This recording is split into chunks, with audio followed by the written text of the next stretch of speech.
परिमल जी, अब आपको जनता को मिलकर आपकी पार्टी को भी एक सीट देकर यहां पर दिल्ली के चुनावी मैदान में उतारा गया है, तो ये भी सिर्फ गठबंधन धर्म का पालन किया गया है या वाकई आप कुछ यहां मदद कर सकते हैं बीजेपी की? क्योंकि अगर आपका पिछला इतिहास देखें तो जो सीट आपको दी गई है ऑलरेडी वो सीट आप पहले हार चुके हैं। पूजा जी, जहां अरविंद केजरीवाल का प्रश्न है तो Arvind Kejriwal top most political fraud of India, ये ऐसा व्यक्ति है, फ्रूट व्यक्ति, ऐसे जिस आधार पर सत्ता में आए, ट्रांसपेरेंसी की बात इन्होंने की, पारदर्शिता की बात की, लोकपाल के मांग ये दिल्ली में आया और सबसे बड़ा भ्रष्टाचारी ये है। आप जानते ही गांधी जी के अनुयायी अन्ना हजारे के फॉलोअर थे और इन्होंने दिल्ली को उड़ता पंजाब बना दिया।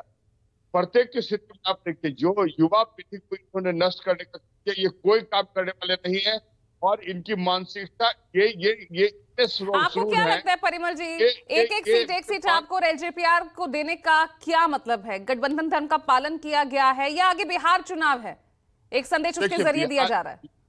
बिहार जो है वो एनडीए गठबंधन के साथ मजबूती से अखिल भारतीय स्तर पर खड़ा है, राइट? और ये हम लोग कोऑर्डिनेटेड एफर्ट के साथ किसी भी क्षेत्र या पूरे भारत के किसी राज्य विशेष के विकास का काम कर रहे हैं। तो हमारी जो नीति है, यह हमारे सरकार की नीति है। जैसे उदाहरण के लिए बता दें कि आप महिलाओं को भिखारी समझती है, जबकि हमारे आदरणीय नेता नीतीश कुमार का जो विजन है, आप समझिए, हम लोगों ने जीविका कार्यक्रम प्रारंभ किया, 1.5 करोड़ महिलाएं उससे प्रभावित हो रही है, आर्थिक रूप से सशक्त हो रही है। बिहार के प्रत्येक आप क्षेत्र में देखें सरकारी कार्यालय, बताइए ना, यहाँ तो बीजेपी का वनवास ही नहीं खत्म हो रहा है ना, दहाई का आंकड़ा भी नहीं पार कर पा रही बीजेपी। हम लोग तो पर्टिकुलरली जो हमारे नेता जो कार्यक्रम चलाते हैं, बीजेपी उसको नकारती का, उसको एडॉप्ट करती है।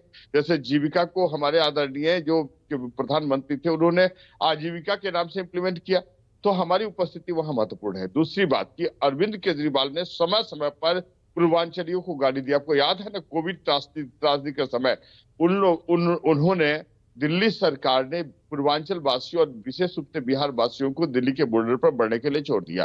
तो ये नाटकबाज लोग हैं। और दूसरी बात की, ये पूरे सिस्टम को ध्वस्त करना चाहते हैं। ये देखिए, चलिए ठीक है, कुछ पूर्वांचल लोगों के साथ ही मेरी सहयोगी पल्लवी भी है, एक बार उनका टेक ले लेती हूँ। पल्लवी, जिस तरह से यहाँ पर आरोप लगाए जा रहे हैं कोविड के दौरान, किस तरह से केजरीवाल सरकार में पूर्वांचलियों की अनदेखी की गई, यूपी बिहार के जो लोग यहाँ रह रहे थे उनको अपने शहर अपने गाँव जाने पर मजबूर किया गया, क्या कह रहे हैं यहाँ के लोग? थोड़ा बात कीजिए जल्दी से।